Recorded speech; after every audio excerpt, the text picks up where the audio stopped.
Hi guys, welcome back to my channel. दोस्तों, almost 930 points की गिरावट के बाद आज मार्केट में भयंकर तेज़ी आपको देखने को मिली। 1.46% तेज़ था निफ्टी 50। आप देख सकते हैं कि आज गैप अप ओपनिंग होती है, अच्छी खासी 100 पॉइंट्स से भी ज़्यादा की गैप अप ओपनिंग होती है और उसके बाद मार्केट लगातार ऊपर भागती रहती है और अल्टीमेटली डे हाई के आसपास ही क्लोज होती है। डे हाई लगाया था 17,954 का, क्लोजिंग हुई है 17,929। इसका मतलब ऊपर से भी कोई सेलिंग प्रेशर नहीं आया है। और अब अगर एक वीक में देखें तो एक वीक में सिर्फ -1% ही नीचे है निफ्टी 50। अदरवाइज आप निफ्टी 50 के रिटर्न्स देख सकते हैं, बहुत ही शानदार रिटर्न्स हैं।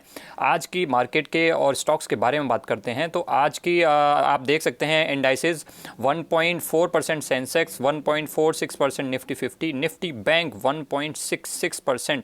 आज निफ्टी बैंक में आग लगी हुई थी। और मिड कैप में जो कि काफ़ी टाइम से गिरावट चल रही थी, आज उसमें 1.8% की तेजी थी। 1.8% की तेजी थी। इसमें VBL जो था स्टॉक आपका, वो रिजल्ट्स के बाद आज भाग रहा था। उसके अलावा और भी काफ़ी सारे स्टॉक्स थे मिड कैप में जो भाग रहे थे, अच्छे खासे भाग रहे थे। आज के अगर निफ्टी 50 के टॉप गेनर्स की बात करें, इंडसइंड बैंक सबसे ऊपर 7.8%, हिंडल्को 4%, एचसीएल टेक्नोलॉजी जो काफ़ी दिनों से करेक्शन दिखा रहा था, आज उसमें 4% की तेजी थी। भारतीय एयरटेल 4% ऊपर। भारतीय एयरटेल काफ़ी स्ट्रॉन्ग चल रहा है इस मार्केट में, जो पिछले कुछ 1.5-2 हफ्ते में गिरावट आई है ऑलमोस्ट 900 950 पॉइंट्स की, उसमें भी भारतीय एयरटेल में कोई खास गिरावट नहीं आई थी। काफ़ी स्ट्रॉन्ग चल रहा है भारतीय एयरटेल। उसमें ग्रासिम 3.9%, कोल इंडिया 3.8%, टाटा स्टील 3.7% और डॉक्टर रेड्डी में भी 3% की तेजी आज आपको नजर आई। आज तो फार्मा स्टॉक्स में भी तेजी थी जिनमें काफ़ी टाइम से बहुत ज़्यादा शांति चल रही है।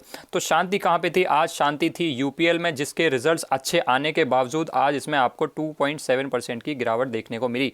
M&M 1.5%, बजाज फिनसर्व रिजल्ट्स के बाद नहीं गिरा। मैं तो एक्सपेक्ट कर रहा था कि थोड़ा बहुत गिरना चाहिए क्योंकि बाकी सारे स्टॉक्स भी गिरे थे। रिजल्ट्स भी कोई ऐसा नहीं कह सकते थे कि बहुत ज़्यादा ब्लास्ट कर दिया था। सो मैं एक्सपेक्ट कर रहा था बजाज फिनसर्व रिजल्ट के बाद गिरेगा, लेकिन 2-3 दिन तो नहीं गिरा। आज जाके थोड़ा बहुत गिरा है। Bajaj finance on the other hand थोड़ा बहुत गिर गया है रिजल्ट्स के बाद। नेस्ले की अगर बात करें तो आज नेस्ले 0.3% नीचे था। अब निफ्टी 50 के चार्ट को देखते हैं तो निफ्टी 50 ने यहाँ पे 18,500 से लेकर के 18,600 के बीच के हाइज लगाए। उसके बाद लगातार गिरावट, बीच में थोड़ी सी रिकवरी करने की कोशिश की 18,000 के लेवल से, लेकिन उसको सस्टेन नहीं कर पाए और उसके बाद 18,000 के नीचे जाते ही बहुत तेज़ी से गिरावट चालू हो गई। 18,700 के लेवल्स को भी अच्छे से टच किया, लेकिन उसके बाद आज एक सडन रिकवरी दिख रही है और आज की जो कैंडल है वो भी स्ट्रॉन्ग कैंडल बनी है, बुलिश कैंडल बनी है। ऊपर कोई विक नहीं है, इसका मतलब कोई सेलिंग प्रेशर नहीं आया है। लेकिन दोस्तों अभी भी जो मार्केट है और जो कैंडल है वो 18,000 के नीचे है और जब तक मार्केट 18,000 के नीचे है तब तक आप बहुत बड़ी तेज़ी एक्सपेक्ट नहीं कर सकते हैं। हो सकता है यहीं पे एक कंसोलिडेशन चालू हो जाए, यहीं पे इस तरीके का कंसोलिडेशन चालू हो सकता है कल की कैंडल थोड़ा सा नीचे बने और यहीं पे इस तरीके का कंसोलिडेशन चलता रहे। 18,000 को अगर मार्केट तोड़ देती है तो वहाँ से फिर से आपको एक तेज़ी देखने को मिल सकती है और उसको हम बिल्कुल भी डिनाई इसीलिए नहीं कर सकते क्योंकि दोस्तों ये जो करेक्शन आया ना यहाँ से यहाँ तक का, ऑलरेडी 950 पॉइंट्स का करेक्शन था। जब मार्केट में करेक्शन आते हैं बीच बीच में तो इतने ही करेक्शन आते हैं, 1000 पॉइंट्स का करेक्शन, 900 पॉइंट्स का करेक्शन, क्योंकि कोई बहुत बड़ी गिरावट के लिए तो कोई बहुत बड़ा कारण चाहिए। अब यहाँ पे कोई ऐसा बड़ा कारण तो नहीं था, ये ऐसे ही रनिंग करेक्शन था। अब रनिंग करेक्शन में तो इतने ही गिरावट आप एक्सपेक्ट कर सकते हैं। गिरावट ज़्यादा हो जाए वो बात अलग है, लेकिन इससे भी ज़्यादा गिरावट के लिए अगर आप बैठे हैं बाइंग करने के लिए तो आई थिंक ये स्ट्रेटजी सही नहीं है। तो आई होप आपने इस गिरावट में कुछ स्टॉक्स में फ़ायदा उठाया होगा। अभी भी काफ़ी सारे स्टॉक्स हैं जो नहीं भागे, ऑल्दो आज तो सारे के सारे स्टॉक्स भाग रहे थे, लेकिन आज भी यूपीएल जैसे स्टॉक तो आज भी नहीं भागे। तो आपके सामने अभी भी काफ़ी स्टॉक्स होंगे जो अभी भी नहीं भागे होंगे, सो आप उन पे नज़र लगा सकते हैं। और सबसे ज़्यादा स्टॉक्स कौन से गिरे हुए हैं? फिलहाल केमिकल सेक्टर के स्टॉक्स ही गिरे हुए हैं। यूपीएल भी एग्रो केमिकल स्टॉक है और रिजल्ट के बाद ये भी गिरा। दीपक नाइट्राइट भी गिरा था। आरती इंडस्ट्रीज़ नहीं गिरा क्योंकि वो बाकी रिजल्ट्स देख करके ऑलरेडी गिर चुका था पहले ही। सो केमिकल सेक्टर के स्टॉक्स काफ़ी ज़्यादा गिरे हुए हैं। फिलहाल एफएमसीजी के स्टॉक्स काफ़ी ज़्यादा गिरे हुए हैं। सो ये दो सेक्टर्स हैं जिनके स्टॉक्स गिरे हुए हैं, जिनमें वैल्यू बाइंग की आप सोच सकते हैं। आज की अपडेट्स के बारे में बात करते हैं दोस्तों। तो ये हम अपने टेलीग्राम चैनल से अपडेट्स लेके आए हैं। अगर आपने टेलीग्राम चैनल ज्वाइन नहीं किया है और आप लाइव मार्केट आवर्स में ये सारी अपडेट्स चाहते हैं तो आपको नीचे पिन कमेंट में लिंक मिल जाएगा, जाके ज्वाइन कर सकते हैं और ये सारी अपडेट्स आपको फिर लाइव मार्केट आवर्स में मिलती रहेंगी। ये जो रिजल्ट्स आए थे IRCTC के दोस्तों, आज मैंने आपको टेलीग्राम चैनल पर भी बताया था कि जनरली IRCTC के रिजल्ट्स मार्केट आवर्स में आ जाते हैं और आज भी मार्केट आवर्स में ही आ गए, तो ये मार्केट आवर्स में ही पोस्ट कर दिए थे। IRCTC का पैट आया है 159 करोड़ वर्सेज 33 करोड़ YOY, तो यहाँ पे ऑलमोस्ट 5 गुने हो गए हैं प्रॉफिट। और इनकम की बात करें तो इनकम आई है 421 करोड़ वर्सेस 109 करोड़, तो ये ऑलमोस्ट 4 गुने रेवेन्यूज़ हो गए हैं। सो ये IRCTC से एक्सपेक्टेड था जिस तरीके से स्टॉक भागा था, और क्योंकि हम कंपैरिजन पिछले साल से कर रहे हैं जब लॉकडाउन की वजह से जो ट्रैवल एंड टूरिज्म है वो बहुत ज़्यादा अफेक्टेड था, तो IRCTC में आपको ऐसे रिजल्ट्स दिखेंगे। इससे बहुत ज़्यादा सरप्राइज होने की ज़रूरत नहीं है। और क्योंकि ये रिजल्ट्स आज मार्केट आवर्स में आए थे तो स्टॉक पहले -2% पे चल रहा था, उसके बाद सडनली +2% पे पहुंच गया था। तो इसके बाद अब कल मैं इसमें कोई बहुत बड़ा मूव एक्सपेक्ट नहीं कर रहा हूं, क्योंकि हमें लग रहा था जिस तरीके से IRCTC बिल्कुल न्यूज़ ड्रिवन हो गया था कि IRCTC के रिजल्ट्स के बाद लोअर सर्किट या अपर सर्किट के चांसेस लग रहे थे, लेकिन आज ये -2% से +2% ऑलरेडी मार्केट में आवर्स में हो गया, और उसके बाद 1-2 घंटे इसमें ट्रेडिंग हो गई है। सो कल मैं इसमें कोई बहुत बड़ा मूव एक्सपेक्ट नहीं कर रहा हूं। वर्लपूल के रिजल्ट्स भी मार्केट आवर्स में आए थे और रिजल्ट्स बिल्कुल भी अच्छे नहीं आए हैं। आप देख सकते हैं 129 करोड़ से कंपैरिजन करें तो 78 करोड़ आए हैं, और अगर रेवेन्यू की बात करें 1634 करोड़ से कंपैरिजन करेंगे 1625 करोड़ का, तो रेवेन्यू तो बिल्कुल फ्लैट है, जो कि फ्लैट नहीं होना चाहिए था। उसके बावजूद अगर आप मार्जिन्स देखें तो वो तो बहुत ज़्यादा अफेक्टेड हैं, क्योंकि प्रॉफिट बहुत ज़्यादा गिर गया है। अब प्रॉफिट्स तो इसलिए गिरे हैं दोस्तों, आपने सारे के सारे कंज्यूमर ड्यूरेबल स्टॉक्स के रिजल्ट्स देखे होंगे, उनके भी प्रॉफिट्स गिरे हुए नज़र आ रहे हैं, क्योंकि रॉ मटेरियल के प्राइसेस बढ़ गए थे। लेकिन ये जो रेवेन्यू भी फ्लैट आया है, फ्लैट क्या है, थोड़ा सा गिरावट ही है, ये थोड़ा सा चिंता का विषय है। वर्लपूल के रिजल्ट्स अच्छे नहीं आए हैं, और ये मार्केट आवर्स में आए थे, मार्केट आवर्स में ही इसमें आपको अच्छा खासा करेक्शन देखने को मिल गया था वर्लपूल में।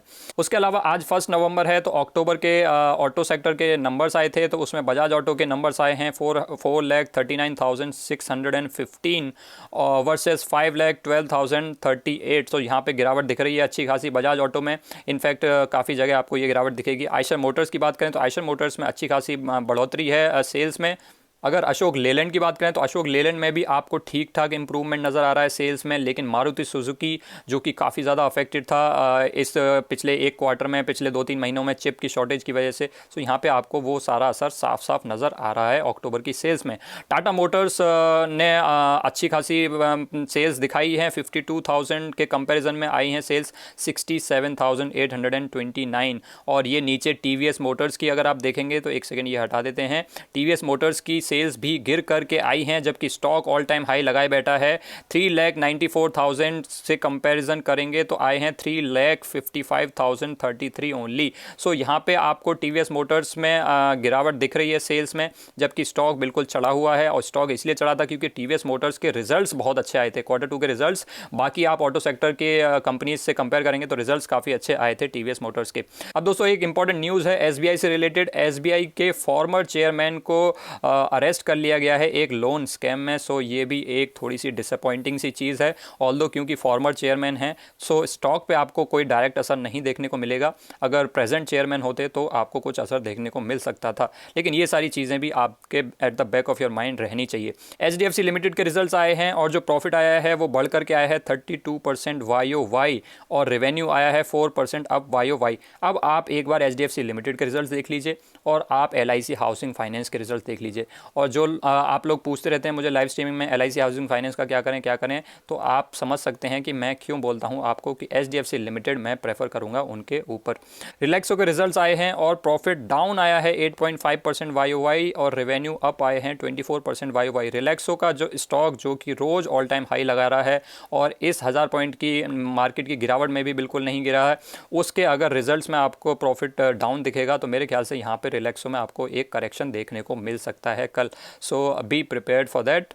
तो दोस्तों ये थी आज की अपडेट्स। हमने मार्केट के बारे में भी बात कर लिया और आज के रिजल्ट्स के बारे में भी बात कर लिया, ऑटो सेक्टर के नंबर्स के बारे में भी बात कर लिया। अभी मार्केट चल रही है 18,000 से तो नीचे ही चल रही है, तो अगर अभी तक आपने बाइंग स्टार्ट नहीं करी है, अगर अब ये मौका आपसे चूक गया है, सो आई थिंक अभी भी आप लेट नहीं हुए हैं। As long as market is below 18,000 आप लेट नहीं हैं।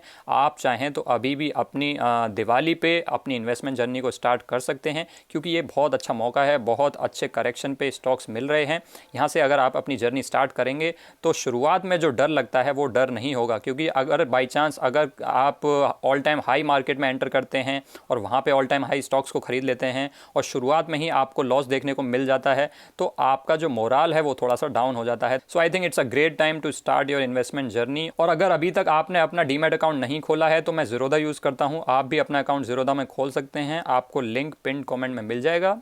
सो दोस्तों आज के लिए बस इतना ही। आई होप आप लोगों को ये वीडियो पसंद आई होगी। अगर पसंद आई हो तो वीडियो को लाइक कर सकते हैं और चैनल को सब्सक्राइब कर सकते हैं।